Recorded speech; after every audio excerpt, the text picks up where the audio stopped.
suis consultant SEO et j'interviens sur les 3 piliers, principalement pour la filiale Efficia. Quand je suis arrivé, j'ai remarqué qu'il y avait vraiment une grosse opportunité de tout développer. Un consultant qui va en régie et pour le client, un consultant externe qui se rend chez lui, mais il faut garder en tête qu'il y a toute une organisation, toute la puissance de l'agence derrière sur laquelle lui il peut s'appuyer. Philippe, on parle beaucoup de géo en ce moment. Comment c'est arrivé chez Hager ? C'est que le SEO, c'est pas juste l'affaire d'un responsable SEO et d'un ou deux consultants. Évidemment, il faut que ça infuse de haut en bas, mais aussi de manière transverse. Eh bien, bienvenue sur ce podcast ETOC. Merci d'être de plus en plus nombreux à nous écouter. D'ailleurs, n'hésitez pas à vous abonner à la chaîne là, si vous découvrez ce podcast avec Philippe et Hager. Bienvenue. On va vous donner le micro pour que vous puissiez vous présenter, mais je vais d'abord introduire un peu le sujet. Donc, Hager, c'est un acteur de référence dans l'industriel, je dis pas de bêtises. C'est exactement ça, Emmanuel. Merci pour l'invitation. Avec plaisir, et on est avec Gaëtan et Guilhem qui travaillent avec toi au quotidien. Donc, on va essayer de travailler un peu autour de ces sujets, parce que vous êtes un acteur international avec beaucoup de problématiques à régler, de synergie à huiler pour que tout fonctionne bien. On va essayer de comprendre un peu comment vous réglez ces problèmes au quotidien. On va peut-être juste prendre le temps de te présenter. Tu es Head of SEO, c'est bien ça ? Ça, je suis Philippe Cana, je suis en charge du SEO et du GEO chez Hager depuis maintenant 3 ans. Alors pour mon parcours, très brièvement, moi j'ai une longue carrière de webmaster en e-commerce, d'abord en B2C. Et puis après, il y a un chiffre qui s'est opéré vers le B2B quand je suis rentré en start-up, puis après en scale-up, donc dans des environnements à croissance très rapide. Et voilà, très brièvement. Et ce qui m'a amené à arriver chez Hager pour prendre la tête du SEO de cette entreprise internationale. Il y a combien de temps ? C'était il y a 3 ans. À 3 ans, d'accord. Donc culture très digitale quand même, globalement. Tout à fait. Et donc tu insuffles ça dans le groupe du mieux que tu peux. Tu es accompagné, on va commencer par Gaëtan et on finira par Guilhem, 2 piliers de l'agence qui vont nous donner un peu leur expertise. Peut-être vous pouvez vous présenter brièvement, donner un peu vos zones de brillance et après on rentrera dans votre quotidien chez Hager, bien sûr.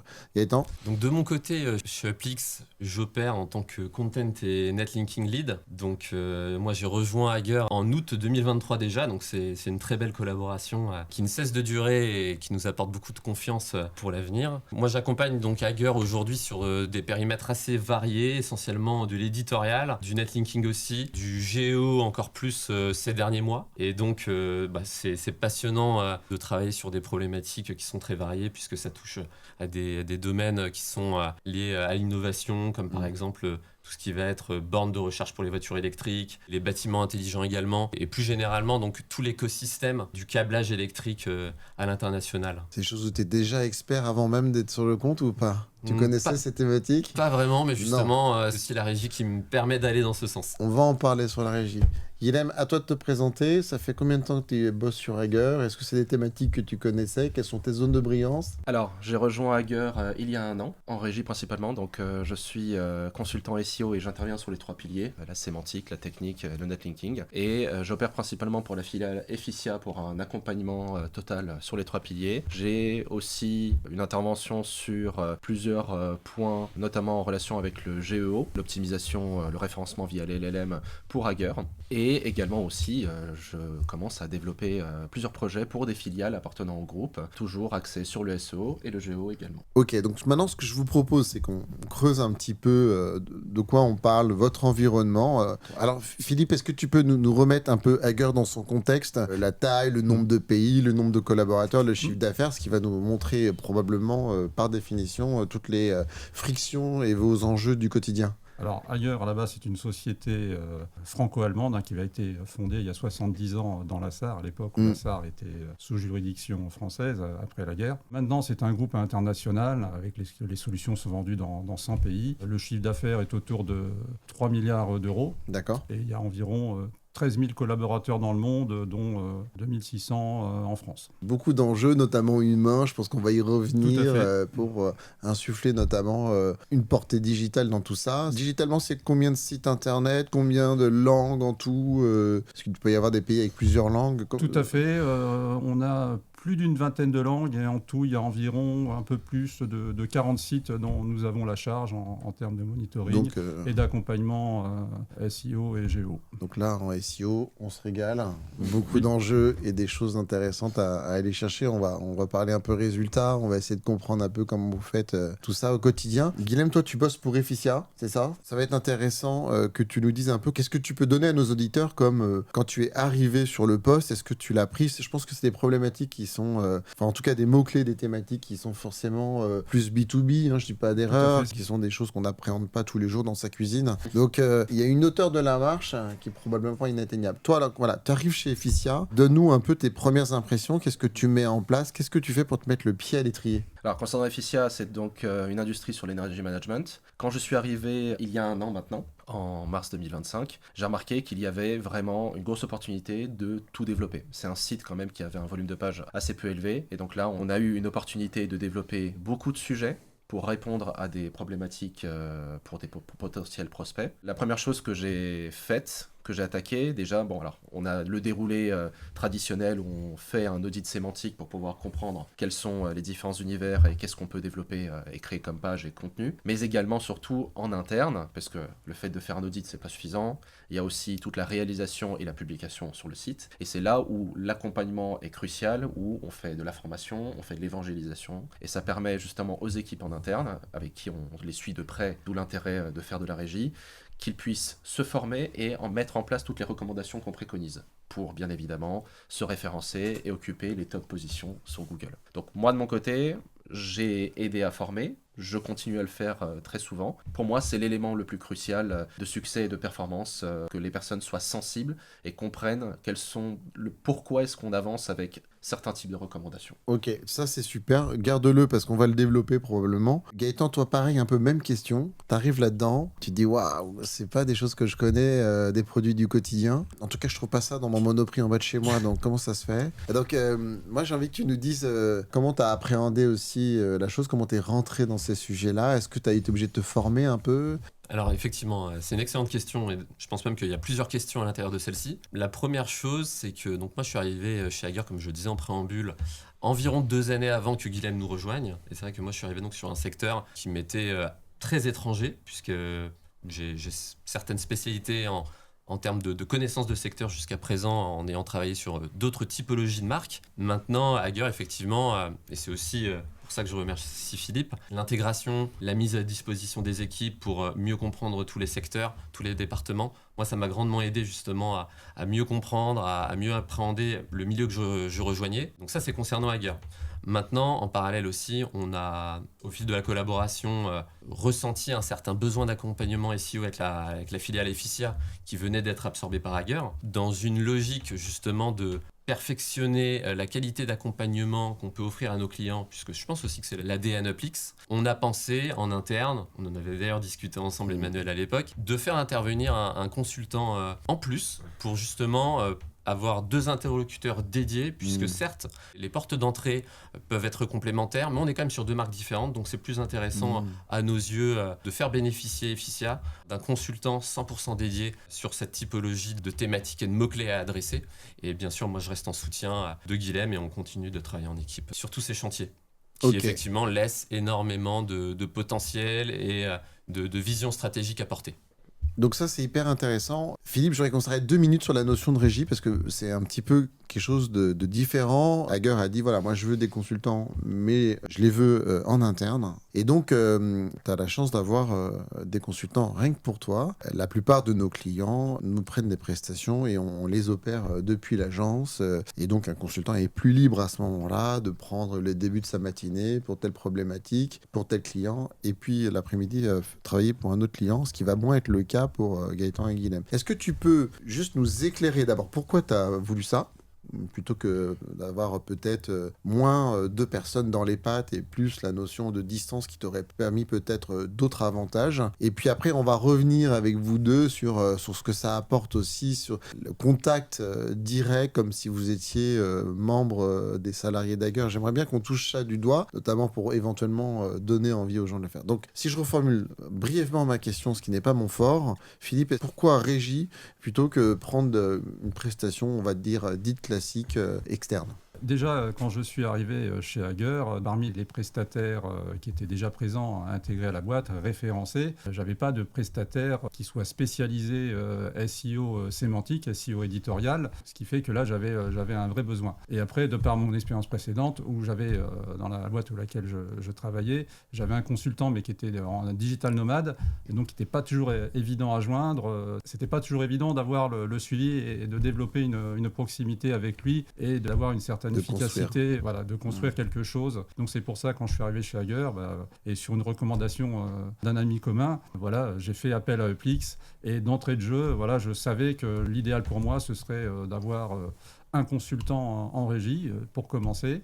Hyper intéressant. Et donc, toi, Gaëtan, régie, au début, tu t'es dit, oh là là, je vais être bloqué. Enfin, comment tu appréhendes la régie? Est-ce que c'était la première fois que tu faisais de la régie? Est-ce que finalement, tu étais content? Ou est-ce que tu aimes bien le mix? Est-ce que tu en ferais plus? Enfin, vends-nous la régie ou au contraire, ne dis-nous ses limites? De mon côté, d'un point de vue purement personnel, je suis quelqu'un qui aime beaucoup les challenges. Donc naturellement, moi, quand on me parlait de la régie, avant même de m'interroger à si ça allait me plaire, je me suis surtout dit, tiens, c'est un mécanisme un petit peu différent pour adresser les recommandations. Ça implique de se montrer, d'être quand même assez percutant, d'aller vers les équipes. Et moi, je me suis dit, c'est une occasion justement de me tester, et non pas de briller, mais en tout cas de faire le mieux possible, de sorte à justement apporter le meilleur accompagnement possible. Mais selon moi, du coup, ce que je remarque aujourd'hui en tout cas, c'est que la force de la régie, c'est que ça nous permet de nous retirer d'une certaine logique d'éloignement de tout le contexte qui peut entourer l'émission, et donc d'être dans un périmètre assez isolé, sinon plutôt d'entrer dans une logique de compréhension globale, de prendre de la hauteur de vue, et donc d'avoir cette double vision qui nous est hyper bénéfique en tant que consultant, puisqu'en réalité, ça nous permet vraiment de sentir le pouls de l'entreprise, de comprendre les besoins qui peuvent être cachés, qui ne seraient pas forcément si facilement décelables, par exemple des contacts en visio, etc.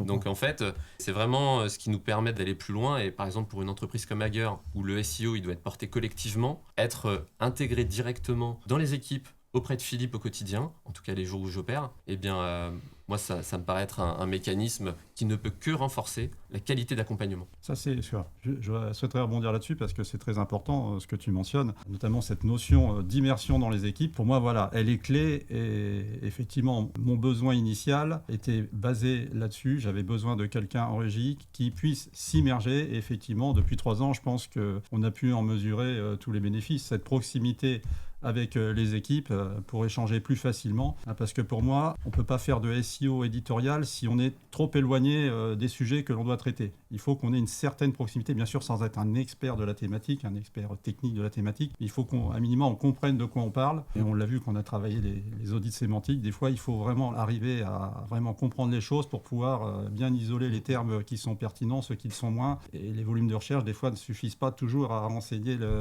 les choses. Donc peut-être à proximité des experts maison, voilà, ça amène une efficacité déjà qui est appréciable, mais en plus voilà, qui est source d'efficacité et de rationalisation, on va dire, du temps de travail. Et quand on est comme moi, qu'on commande des jours en régie, ben voilà, c'est très appréciable que le temps commandé soit mis à profit de la façon la plus efficace possible. Ça nous permet de prendre en fait le recul nécessaire sur l'écosystème, tout en restant connecté aux réalités opérationnelles de chaque marché. Plus proche, ouais. Et puis vous êtes intégré, on disait ça un peu en off, vous êtes quand même bien intégré à la société, vous ne pouvez pas comprendre, vous êtes que des externes, et attention 2 minutes. Au contraire. Donc voilà, il y a un aspect un peu familial chez Hager quand même. Hager, c'est une entreprise familiale, et voilà, il y a de vraies valeurs familiales. Et je dirais dans notre bureau parisien qui s'appelle La Ruche, voilà, on a une vraie proximité avec les équipes sur place, mais aussi les équipes avec lesquelles on travaille en transverse. Et voilà, et cet esprit familial, c'est pas juste du marketing RH, c'est une vraie réalité qui est très appréciable pour travailler tous les jours, notamment quand on est dans la vitesse, quand on doit travailler vite, on est un peu sous pression. Ben voilà, c'est un contexte qui est quand même beaucoup plus favorable à la qualité de vie au travail. Donc voilà. Alors, et ça aussi, je pense que Gaëtan et Guilhem le ressentent, leur intégration chez Hager. Voilà. Pour moi, les consultants... Ils n'ont pas l'air malheureux. Non, ils sont pas malheureux. Non, pour moi, ils sont comme des internes, comme des salariés. Bah bravo, très bon mindset. Moi, j'ai pu faire de la régie un peu plus jeune et j'avais pas ce plaisir de me sentir autant intégré que chez Hager. Donc c'est, à mon avis, un très bon choix. Guilhem et Philippe, j'aurais qu'on revienne un petit peu sur Efficia. Je crois que vous avez eu des choses un peu spécifiques à mettre en place. Vous avez dû prendre... C'est une marque qui a été, je crois, importée dans le groupe plus récemment que les autres marques. Est-ce qu'on peut faire un petit focus sur ces besoins spécifiques, les résultats que vous avez réussi à avoir, les challenges qu'il y a eu au moment où Efficia est arrivé dans la danse? Alors, pour moi, déjà, Efficia, ce projet-là, ça m'a rappelé un peu ce que je faisais dans mes expériences professionnelles précédentes, c'est-à-dire de l'acquisition de leads via le SEO dans un contexte B2B. Donc, D'accord. voilà, j'ai retrouvé un petit peu des marques qui m'étaient familières. Et voilà, donc ça, c'est tout de suite, on sait un peu où on met les pieds. Donc, je dis, il n'y a pas de problème. Quand on m'a proposé, qu'on m'a dit, il y a cette nouvelle filiale qu'il va falloir accompagner et développer son business. J'ai dit, moi, pour moi, pas de problème. J'ai déjà fait ça dans le passé. Je sais comment faire. Et voilà. C'est ça qui intéresse nos auditeurs. Donne-nous un peu des tips. Voilà, c'est quoi les premiers réflexes que tu as eus, que tu avais, voilà, qu'est-ce que tu as ressorti du placard qui t'a tout de suite servi? C'est la stratégie de contenu, comme l'a évoqué Guilhem. D'accord. Là, si on rentre un peu dans la technique, certains sont peut-être familiers, la technique de cocon, la stratégie de cocon sémantique, voilà, que l'on applique ici pour aller Là, ça a fait ses preuves. Acquérir du trafic, au final envoyer l'utilisateur dans un tunnel de conversion pour au final qu'il devienne un lead et peut-être après quelques mois un client. Ok. Guilhem, tu as sûrement des choses à ajouter là. Donne-nous de la matière. Alors, surtout, moi, ce que j'ai remarqué en arrivant, c'est qu'il fallait donner une vraie compréhension, une trame entre pourquoi est-ce qu'on crée du contenu, quel est l'objectif derrière, quelles sont les mécaniques et les réflexes surtout à avoir lorsque l'on crée une page de contenu, parce que ça paraît plutôt simple en parole, mais en termes de complexité sémantique, on se dit, je dois avoir un texte quand même qui est accrocheur d'un point de vue commercial, je dois montrer que je suis expert sur le sujet, mais je dois également montrer à Google et aux intelligences artificielles des diverses et variées qu'utilisent des millions d'utilisateurs à travers le monde, que nous maîtrisons des sujets et que nous sommes dans la capacité de leur faire parcourir un sorte de chemin, un parcours utilisateur, pour que eux, avec leur problématique initiale, ils aient une réponse et éventuellement une solution à la clé sur le même site, et donc faire de la rétention et potentiellement de la transformation. Donc moi, de mon côté, ce que j'ai attaqué directement avec Efficia, c'est de leur dire, de les former, de les évangéliser en disant la création de contenu, nous opérons avec différents types de stratégies selon le contenu et l'idée que vous voulez faire passer pour la page à créer, mais également quelles sont les autres pages à relier pour d'un côté permettre à l'utilisateur de continuer à parcourir et de rester sur le site, mais également de renforcer l'autorité de ces pages pour qu'elles soient mieux positionnées sur Google, que ça soit à travers le maillage interne pour les connaisseurs ou bien par du netlinking externe. Voilà, mais surtout le plus important, c'est d'avoir toute cette compréhension globale pour que derrière, on ne soit pas bloqué à chaque process, pour qu'il y ait un minimum d'autonomie, justement. Et c'était quoi l'accueil que tu as reçu, justement, si on parle du central? J'ai eu un accueil très positif, même il y a beaucoup de questions, les équipes sont très curieuses, et ce qui est plutôt bien, c'est que je fais une formation et j'avais pas forcément besoin de revenir sur certains éléments. C'était intégré assez rapidement. Acquis, ouais. Et c'était acquis. Trop bien. Donc moi, je fais des repasses, je fais des revues, je contrôle quand même. J'essaie de garder un process mesurable et contrôlable pour éviter des erreurs humaines ou bien des complications. Et ça se passe très très bien. Vas-y, tu veux rebondir? Oui, je veux rebondir sur le point des formations, parce que c'est effectivement un point clé qu'évoque Guilhem. Je sais que Gaëtan a potentiellement l'opportunité de revenir dessus, mais dans ce genre de groupe, les formations que l'on réalise en interne, l'acculturation, même ce que j'appelle l'évangélisation SEO, un terme un peu mystique.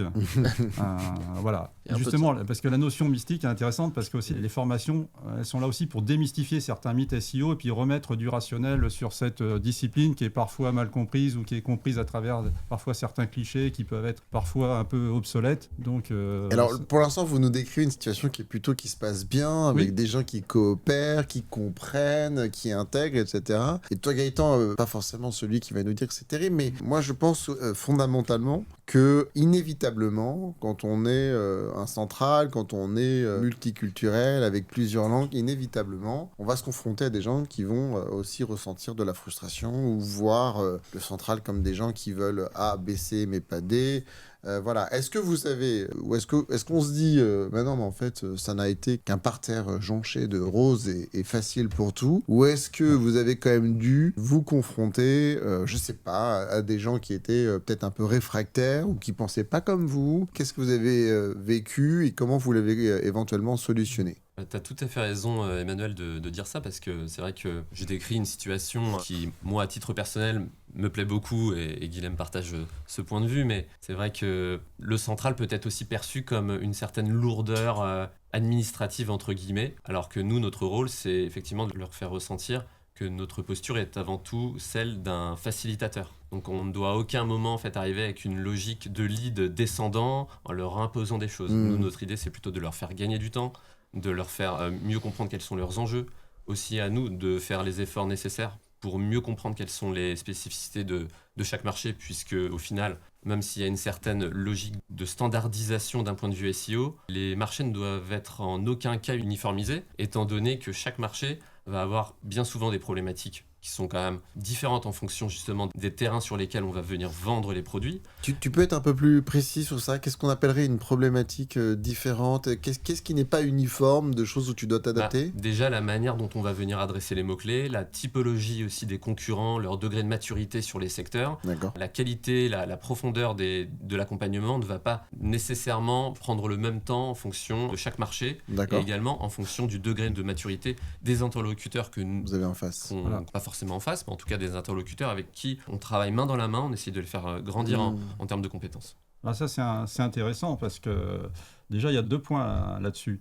Déjà, il y a cette notion et qui pour moi est clé dans cette régie, c'est la capacité de Gaëtan et de Guilhem à livrer au plus près des besoins de leurs clients, enfin, de tous les collaborateurs Hager et Ficia et des autres filiales qui sont amenés à demander notre support, notre accompagnement. Voilà, ça permet leur connaissance, et notamment pour Gaëtan qui est là depuis presque 3 ans, sa connaissance fine des équipes fait qu'il va adapter son discours et ses livrables à la personne qu'il a en face. Donc c'est de la prestation vraiment et ça, est-ce qu'on peut être un peu plus concret? Qu'est-ce qu'on appellerait quelque chose de fin, quelque chose d'adapté? Est-ce que c'est sur la façon de s'exprimer? Est-ce que ça va être sur la compréhension parfaite des concurrents et des mots-clés? Est-ce que c'est finalement aussi le fait d'appeler les gens un aspect très humain?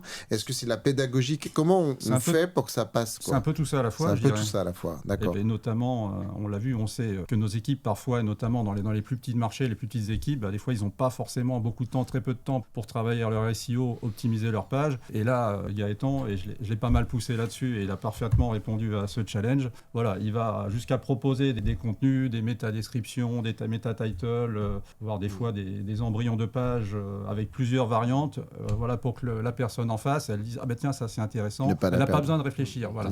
Il n'est pas là juste pour pousser un brief brut. Voilà, il livre vraiment plus près du besoin et il parlait tout à l'heure ce côté de facilitateur. C'est là où il va permettre, avec cette livraison au plus près, de faire en sorte que le collaborateur en face il puisse activer au plus vite et au mieux la recommandation et en faire un contenu qui soit Tu suis peut-être aussi que ça soit mis en place, que ce ne reste pas lettre morte. Exactement. En fait, en fonction du temps dont dispose chaque marché et aussi de leur degré de maturité sur le sujet, nous on fait évoluer le degré d'avancement des livrables qu'on vient proposer. Ok, on travaille avec d'autres groupes à l'international, Philippe, et certains s'arrachent les cheveux pour évangéliser le SEO. D'ailleurs, on a donné un précédent podcast ici où le SEO, d'ailleurs, c'était pas un groupe international, mais n'existait pas et est devenu finalement important grâce au travail de Plix sur l'évangélisation. Moi, j'aimerais bien que tu nous donnes des clés pour ceux qui nous écoutent, qui travaillent dans un grand groupe avec parfois des chefs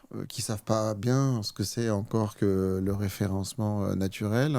On leur parle de géo, c'est pas beaucoup plus clair. Comment on insuffle dans un groupe une culture du référencement? Ça passe par quoi? Est-ce que c'est que de la pédagogie? Est-ce que tu aurais des petites choses pour comment tu as, avec ton bâton de pèlerin, créé une culture autour du SEO? Pour moi qui viens de start-up et de scale-up dans des environnements à croissance rapide, c'est une culture de la performance. Voilà, c'est montrer les résultats, montrer que ça marche, que ce qu'on dit, ce n'est pas juste des recettes magiques, Non, ce sont quelque chose, hein, c'est un travail très recherché, très minutieux, avec de véritables résultats que l'on peut mesurer et que l'on peut partager après et remonter en lieu, dire... Ce que vous faites, ça sert à quelque chose. Voilà, Quoi. ça sert à quelque chose. Regardez, là, on a gagné du trafic qualifié là, sur ces thématiques.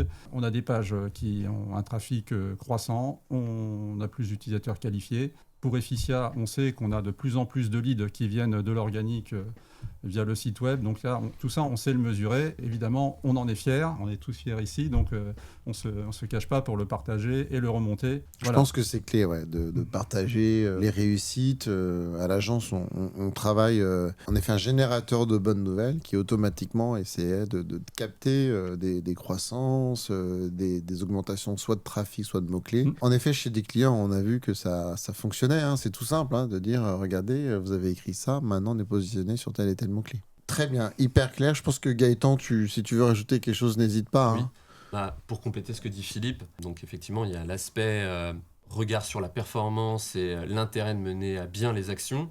Il y a aussi donc tout l'aspect formation. Nous, sur les 2 dernières années, je pense, si je ne me trompe pas, on a dû environ réaliser 12 formations pour environ 60 interlocuteurs internationaux formés. Et ça, pour nous, c'est la clé aussi de venir évangéliser le SEO au sein d'un groupe international, de faire infuser toute cette culture et cette connaissance et ce degré d'éveil vis-à-vis du SEO, du référencement naturel, et même du GEO dernièrement, puisqu'on fait évoluer les formations que l'on propose. Ouais. Et donc, ça, c'est la clé. Et non pas seulement pour poser les bases et partager les grands principes et les clés du SEO, sinon également de créer ce langage commun et de s'entendre lorsqu'on évoque certaines logiques et que cela parle. Et ça, je pense que Philippe, tu ne me contrediras pas, mais si avant, quand tu es arrivé, et donc quelques mois avant que moi je n'arrive, les choses pouvaient être peut-être un petit peu plus opaques en termes d'explication, aujourd'hui, les choses sont beaucoup plus échos et les conversations sont beaucoup plus bénéfiques d'un point de vue global. Tout à fait. Et il y a un point qui est absolument clé,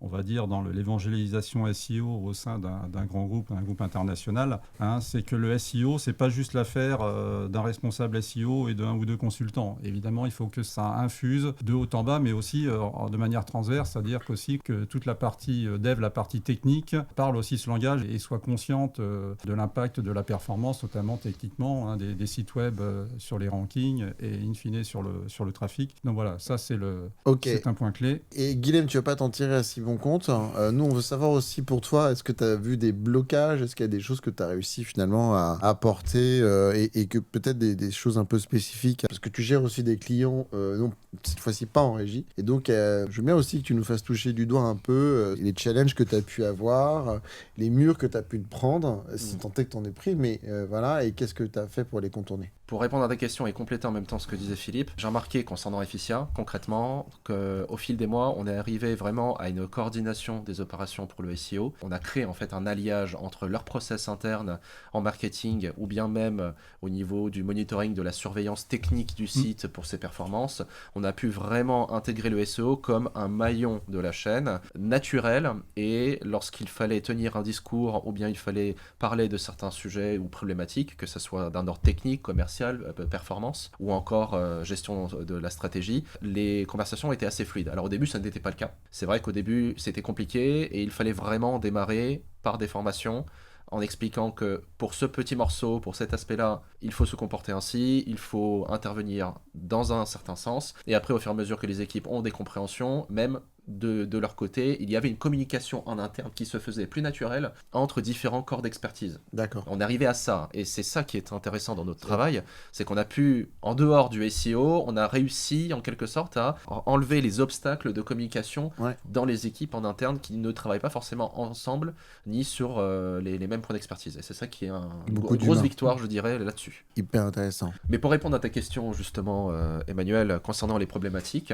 c'est les aléas concernant les process. C'est ça que j'ai dû gérer pendant 1 an et jusqu'à maintenant, ce qui est tout à fait normal. Qu'est-ce qu'on appelle un aléa? Les aléas, c'est par exemple, on a prévu sur un mois précis de faire des interventions très spécifiques, des chantiers en particulier, et parce qu'il n'y avait pas un accès à des outils internes, Tel ou tel accès. ou tel Ouais. accès justement de ressources pour Ouais. pouvoir les exploiter, analyser, auditer, et bien à ce moment-là, on met en avant d'autres chantiers en remplacement. Vous êtes Et souple en fait. Vous on est pouvez, souple, voilà, on y a s'adapte pas totalement de et- rigidité qui Non, fait du tout. qu'on est retardé pour une raison correcte, mais tu peux faire autre chose à la place.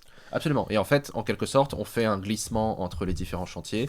Et en termes de timing, on est à l'heure sur les rendus. C'est juste qu'on intervertit nos opérations parfois. Exactement, c'est également un point clé de la régie, c'est l'agilité que ça amène et la Oui. souplesse. Et Voilà, le les- gain de temps, parce que pour une entreprise qui est prestataire externe, elle n'a pas la vision de ce qui se passe en interne, elle n'a pas forcément les problématiques à l'instant même ou au jour même. Il y a toujours une phase de décalage en termes de communication. Là, ici, on peut directement anticiper, se dire « Ah, on est bloqué là, on avance sur autre chose. » Mais intuitivement, moi, je t'aurais dit l'inverse. Je t'aurais dit, en fait, quand tu as ton consultant qui est là de 8h à 18h, disons, il n'est pas là demain. Et où il ne sera peut-être pas là demain ou après-demain, vous avez plusieurs jours. Et donc, du coup, je suis là, j'ai rien à lui donner et je suis un peu bloqué. Alors, c'est peut-être l'un des avantages de la prestation où on fait ça depuis l'agence, c'est que si on est bloqué sur un client, on en fait un autre et puis on fera ce client-là demain ou après-demain. Donc, comment tu fais justement pour avoir de la souplesse? Parce que toi, tu as des jours très concrets et puis quand c'est jeudi, c'est pas vendredi, même si évidemment on est arrangeant. Tout à fait. Gaëtan va pas non plus te claquer la porte s'il n'est pas censé travailler pour Exactement. Hager. Mais est-ce qu'au contraire, pourquoi tu parles de souplesse dans une régie là où en fait les jours sont imposés finalement? Non, parce que déjà, il est très rare que Gaëtan comme Guilhem arrive et qu'il n'y ait rien à faire le jour où ils arrivent dans la régie. Au contraire, il y a toujours beaucoup plus de sujets. En plus, on a des ambitions. Donc les roadmaps sont chargés. Il y a des choses à faire, mais comme Guilhem l'a dit, parfois il peut arriver que ce qui était prévu un jour Soit ne soit bloqué. pas possible techniquement, donc on doit switcher sur un autre sujet. Donc ça, l'arbitrage, il est chez moi, il n'y a pas de problème, ça c'est ma décision. Donc ça, après, on y va. Il y a cette souplesse, effectivement, de la régie qui permet cela. Parce qu'il y a beaucoup de choses à faire. Oui, en il y a fait. beaucoup de choses à faire. Effectivement, tu l'évoquais. Si, par exemple, Gaëtan, il a un petit call d'une demi-heure qui n'a pas à voir avec Hager, évidemment, il est libre Il est souple de dans le l'autre faire. sens, Il me prévient, ouais. il me dit, Philippe, j'ai un call à passer, j'ai pas de problème. Il fait son call, il n'y a pas de souci, même s'il est dans les bureaux, il n'y a aucun problème. La contrepartie, c'est que, et notamment récemment, il y avait une petite urgence. J'ai dû le contacter un jour où il n'était pas en régie, donc j'envoie un petit message. Je demande est-ce que ça, c'est j'ai un petit truc rapide à savoir. Est-ce que tu peux me répondre sur ce point précis? Ouais. Et pas de problème, il m'a répondu. Donc c'est donnant-donnant et c'est aussi l'avantage. Je sais que voilà, c'est pas la régie, elle n'est pas stricte. Voilà, on a une certaine souplesse et on sait Très bien. s'arranger quand il y a besoin. Et ça, d'ailleurs, j'ai oublié de te poser cette question tout à l'heure. Est-ce que toi, tu as des résultats en termes de, cette fois-ci, un peu de SEO, de choses un peu tangibles? Est-ce que tu as des choses que tu as pu apprécier? Peut-être pas encore, d'ailleurs, je ne sais pas. Est-ce qu'il y a des petites victoires que probablement, du coup, tu as partagées? Est-ce que tu peux nous dire tout ça si c'est efficace? Parce que humainement, ça fonctionne, on se parle mieux, mais dans le concret. Ouais. Dans le concret, j'ai eu le plaisir, justement, avec Philippe et Gaëtan, il y a quelques semaines, d'avoir eu un retour des équipes d'Efficia concernant les performances. Et le site, qui a commencé à grossir en termes de volume de pages, a commencé à se positionner et ils ont obtenu des leads. C'est Avec, ça qui est très agréable, c'est qu'on a commencé sur plusieurs mois à dépasser plusieurs dizaines de leads qualifiés. Après, au niveau de la transformation, là, c'est tout un autre process. Oui, c'est un cycle d'achat qui est assez long, donc évidemment, on n'aura pas forcément les résultats. Pour l'énergie dans plusieurs management, mois. c'est sûr. Voilà. Mais on est content là-dessus. On a quand même une augmentation des impressions et des clics sur le site qui ont commencé de manière significative. Je rappelle aussi quand même que le SEO, c'est surtout aussi, ça vous évite également de dépenser beaucoup d'argent et d'avoir un budget conséquent pour des campagnes paid. C'est surtout ça en fait qu'on fait. On fait du référencement organique pour permettre de canaliser les budgets sur d'autres opérations marketing. C'est surtout ça notre travail. Seul levier, ouais. Absolument. Voilà. Mais voilà, ce qui nous a fait plaisir, c'est cette accumulation de leads qui commence à prendre forme. Tant mieux, ça montre que ça marche un peu. On est rassuré. Je dirais là aussi, il y a un point important de la régie, en tout cas tel que moi je la conçois. Effectivement, c'est cette inscription au long cours des consultants. C'est-à-dire qu'ils ont le temps de voir les résultats de leur action et ils ont le temps aussi d'être appréciés par leurs pairs et d'être connus et reconnus dans l'entreprise. Voilà, ce qui fait que, je parlais tout à l'heure de qualité de vie au travail, là, voilà, c'est quasiment comme des salariés. Voilà, ils sont reconnus quasiment comme tels et la qualité de leur travail, leur engagement est connue et reconnue. Donc bravo et merci. Alors justement, Gaëtan, on a un peu touché du doigt l'IA, la révolution, le géo. beaucoup de gens finissent par appeler ça. On verra si on change de nom à un moment, mais en tout cas, on va rester là-dessus. Philippe, on parle beaucoup de géo en ce moment, et pas que en ce moment, mais en tout cas, ces derniers temps, c'est le sujet à la mode. D'ailleurs, ce qui est amusant, c'est que ça arrive souvent de très haut, d'un peu plus haut, alors que le SEO est quand même quelque chose qui doit encore défendre, hein, même encore maintenant, c'est une lettre de noblesse. Alors, le géo, est-ce que tu peux nous expliquer en quelques mots comment c'est arrivé chez Hager? Est-ce que c'était le gros mot, l'IA, ou au contraire, tout d'un coup, il fallait être premier dans ChatGPT, sachant que voilà, c'est ChatGPT d'un côté, c'est Google de l'autre. Comment ça a été accueilli, démystifié chez Hager? Nous, concrètement, l'année dernière, déjà, on a commencé à ressentir sur certains marchés une baisse du trafic informationnel, hein, comme beaucoup d'annonceurs, hein, dû au phénomène du zéro click search. Donc très vite, on a compris que voilà, il y a du trafic qui sortait de Google, et parce que les réponses informationnelles étaient données directement par les IA dans leurs réponses. Et ça, grâce à l'agence Plis et grâce aux outils que Gaëtan a pu mettre tout de suite à notre disposition, dès juillet 2025, on a pu commencer à mesurer un petit peu ce qui se passait et à mesurer un petit peu notre popularité. T'as voulu mettre une culture de l'outil, Gaëtan, assez rapidement dans tes fonctions? Exactement. En fait, ce qui était intéressant avec l'arrivée du géo, c'est qu'on est passé d'une logique de mots-clés, de volume de recherche avec des datas qu'on obtient très facilement, à plutôt une logique de quelles sont au final les questions que se posent les utilisateurs sur les différentes IA. Donc ça a été un travail encore une fois favorisé et facilité par le fait d'être en régie. On s'est mis autour d'une table, on a discuté avec les différents experts, avec les différents départements, c'est ça, et on s'est interrogé sur quels sont au final les personas que l'on vise, et au final, en quoi aussi l'IA peut nous aider à déterminer les questions que ces personas se poseraient. Et donc ensuite, en ayant déterminé ces questions, on les a priorisées, notamment celles via lesquelles l'IA apporte des réponses concernant nos concurrents sans que nous soyons cités. Et donc, c'est ensuite sur base de ces prompts-là qu'on a commencé à travailler avec chacun des marchés. Et bien évidemment encore, il y a l'aspect de localisation qui intervient, dans le sens où toutes les questions ne vont pas être les mêmes. Les caractéristiques des personnes en fonction des régions vont être assez différentes, même quand on reste sur des zones qui sont francophones. Et donc, c'est ça qui nous a permis ensuite d'asseoir un monitoring sur les prompts les plus pertinents et d'avoir justement cette vision de comment est Hager à date en termes de visibilité, est-ce qu'on est cité, comment ça se passe au final sur le géo, et ça au final ça nous apporte des réponses, ça fait aussi lever certaines questions, et c'est ça ce qui rend le travail hyper passionnant au quotidien. Mais ça, exactement, mais ça également, et ça a beaucoup rassuré quand on a effectivement constaté cette baisse de trafic informationnel, qu'on ait pu tout de suite donner des clés, dire voilà, le trafic il passe, voilà, les utilisateurs ils nous cherchent maintenant de manière différentes sur certaines thématiques, mais on sait qu'ils sont là. Voilà, on a des résultats de monitoring qu'on avait fait de manière assez globale, hein, sur plus de 15 marchés à l'époque, et on s'est montré que Hager, on a pu constater ce qu'on savait, mais montrer par A plus B que la marque déjà avait un sentiment très très fort, avec de qualité perçue très élevée, hein, ce qui est pas forcément le cas d'autres annonceurs, hein, comme les fabricants automobiles qui, eux, surveillent ça, parce qu'il y a des problèmes de réputation, de fiabilité de certains constructeurs. Voilà. Nous, heureusement, chez Hager, les produits sont très bien réputés parce qu'ils sont fiables, et notre service n'est plus approuvé. Donc voilà, déjà, on a pu rassurer nos équipes et notre management par rapport à ça, et aussi montrer que sur les thématiques, que voilà, on avait déjà une certaine visibilité sur les LLM, qu'on ne partait pas de zéro, tout n'était pas à construire, reconstruire. Voilà, et à montrer effectivement, maintenant, on sait mesurer ça aussi, mesurer cette performance.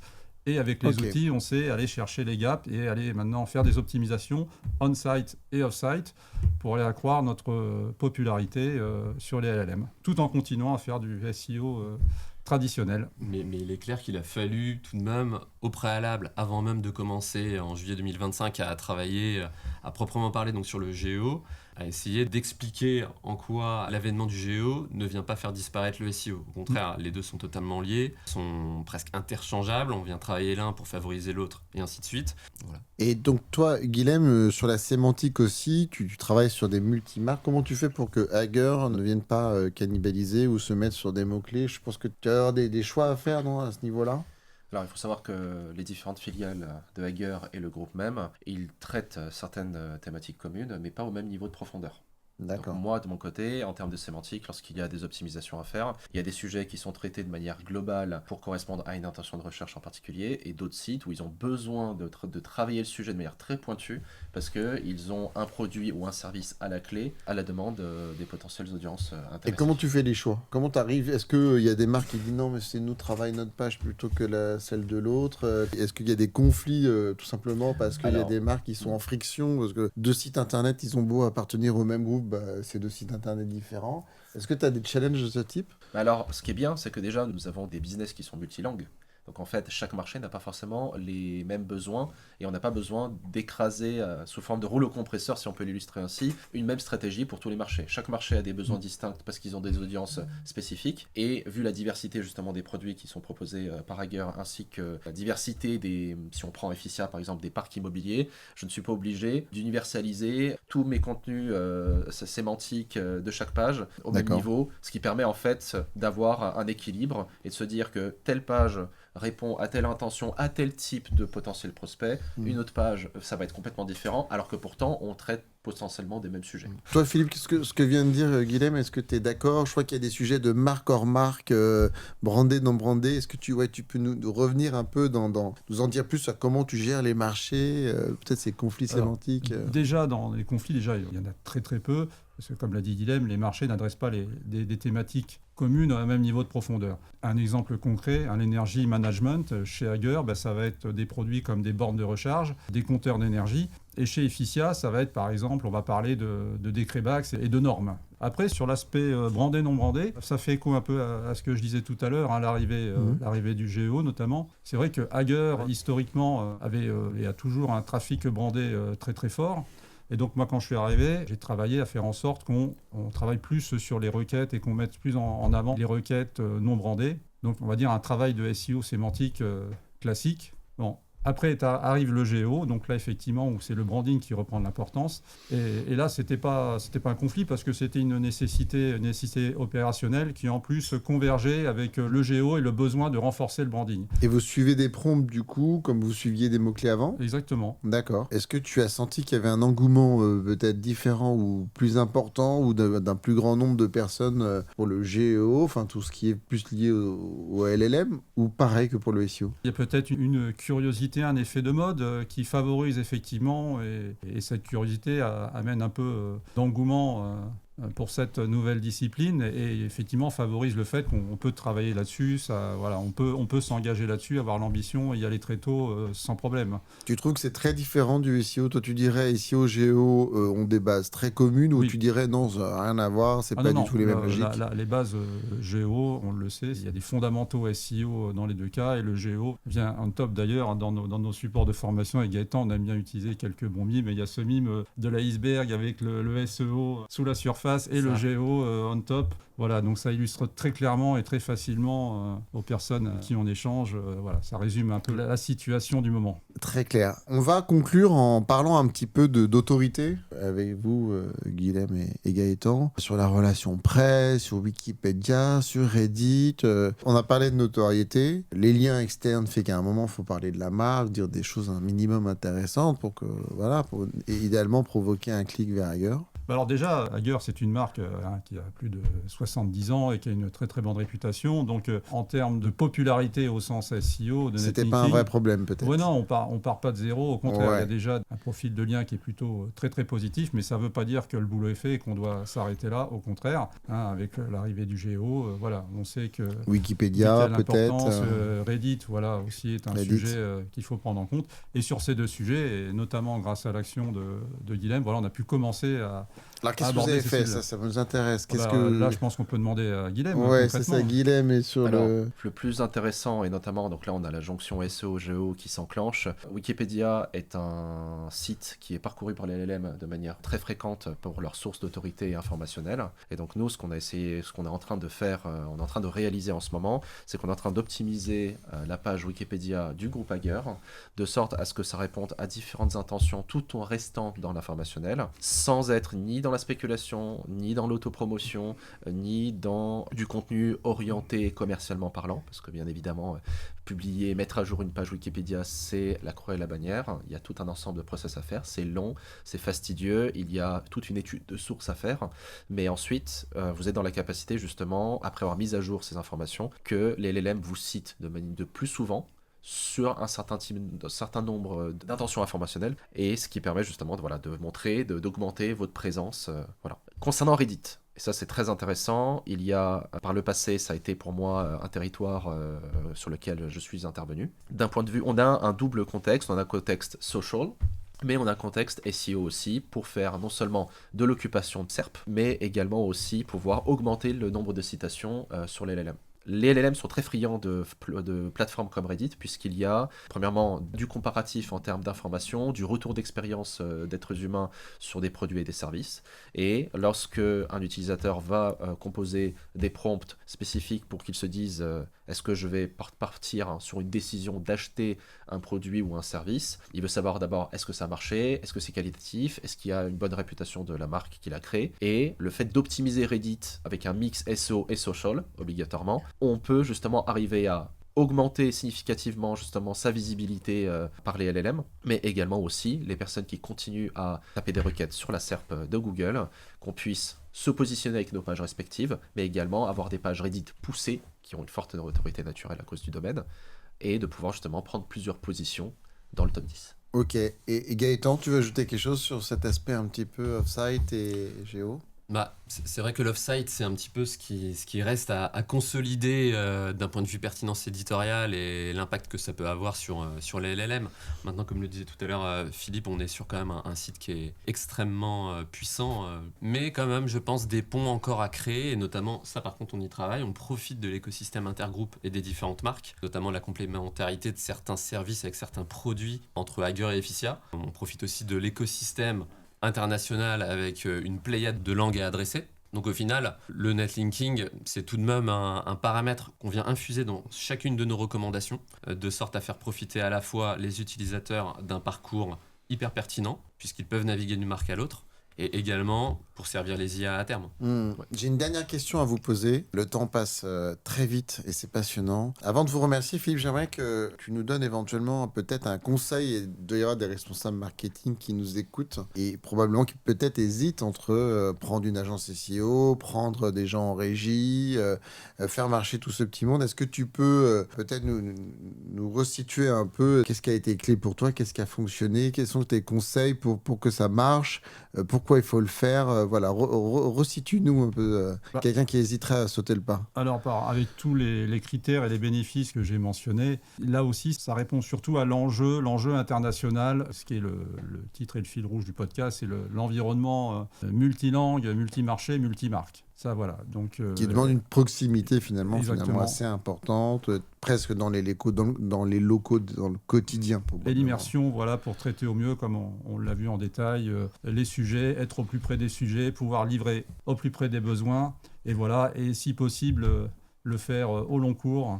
Parce que moi, ça a toujours été mon motto, le SEO, c'est pas juste un trimestre dans l'année, c'est 365 jours par an. Donc ça, et si on peut le faire sur la durée, c'est encore mieux et ça assoit encore plus les bénéfices de la régie. Trop bien. Guilhem, Gaëtan, pareil, le mot de la fin, comment vous pourriez concrétiser pour les consultants qui nous écoutent et qui vont peut-être aller en régie pour la première fois, comment on fait pour rester un acteur stratégique chez le client, essayer de toujours avoir quelque chose à faire, être aussi moteur et pas non plus que celui qui exécute. Comment vous... Je pense que aussi, ce qu'il faut garder en tête, c'est qu'un consultant qui va en régie, et pour le client, un consultant externe qui se rend chez lui, mais en réalité, il faut garder en tête qu'il y a toute une organisation, toute la puissance de l'agence derrière, et sur laquelle lui, il peut s'appuyer. Donc, je pense notamment, en ce qui concerne Uplix, tout le déploiement qui est fait autour de la R&D, du travail formidable qu'est en train de faire Alexandre sur le développement de certains nouveaux outils, de sorte justement à venir... non pas avec nos recommandations personnelles, sinon à informer Philippe, à informer tous nos partenaires chez Hager de la diversité des différentes évolutions qu'on vient proposer à Hager et à Efficia en l'occurrence en ce qui concerne Guilhem dans son quotidien. Et en parallèle, nous, de notre côté aussi, chez Applix, on a la chance de pouvoir bénéficier de formations internes de haut niveau réalisées de manière hebdomadaire par Max Dutru, qui est notre Head of SEO, et justement qui vient nous permettre de, non pas rester connectés, mais en tout cas d'avoir le degré d'éveil absolument maximal, et justement pouvoir en parler à Philippe à l'occasion de notre point hebdomadaire du mardi matin ou d'un autre point, et justement de lui faire part, de partager avec lui toutes les dernières nouveautés, tout le brillant, le pétillant du SEO et du GEO, bien sûr. Guilhem, le mot de la fin. Le mot de la fin, je suis totalement d'accord avec ce qu'a dit Gaëtan. Je dirais aussi que la souplesse pour les équipes opérantes est très importante. Être force de proposition, c'est une bonne chose, mais il faut toujours être dans une mécanique et d'adaptation par rapport aux problématiques du client à un instant T. Voilà, ça c'est très important à garder en tête. Si les process bloquent, il n'y a pas de problème. On peut de toute façon switcher si on a un programme chargé, bien évidemment, pour permettre un déblocage tout en douceur de tous les process en difficulté, le temps de réaliser les choses. Voilà. Je rappellerai aussi que le SEO, en plus du GEO, c'est une progression lente. Donc c'est tout un travail d'arrache-pied à faire tout au long d'une année pour une entreprise. Et donc les résultats progressent au fur et à mesure. Mais je dirais que faire de la régie, c'est très important si vous voulez vraiment un accompagnement sur mesure et permettre une réactivité justement dans le temps. On a vraiment le sur mesure, le facteur temps et comme tu as dit Gaëtan, le facteur innovation où des consultants régie qui sont entraînés à réfléchir, à proposer des nouvelles idées qui ne sont pas forcément initialement proposées dans le package permettent justement d'enrichir et de compléter les offres et les prestations dans cet accompagnement. Guilhem, merci en tout cas pour ces conseils précieux. Gaëtan, pareil, bravo pour ce que vous réalisez. Philippe, merci pour ta confiance. On a appris plein de choses. Je pense qu'on va avoir plein de gens qui vont se lancer dans la régie après ce podcast. En tout cas, je l'espère. Merci pour l'invitation, Emmanuel. Merci encore à Gaëtan et Guilhem pour leur engagement chez Hager depuis ces années. Voilà, c'est avec plaisir qu'on travaille avec l'agence. Et on va se donner rendez-vous pour un prochain podcast où on va encore apporter d'autres matières sur la régie à travers d'autres prismes. Je suis sûr qu'on n'a pas tout vu aujourd'hui. Merci beaucoup. Absolument. Et je vous dis à bientôt. Emmanuel. Merci. Merci Emmanuel, à bientôt. À bientôt.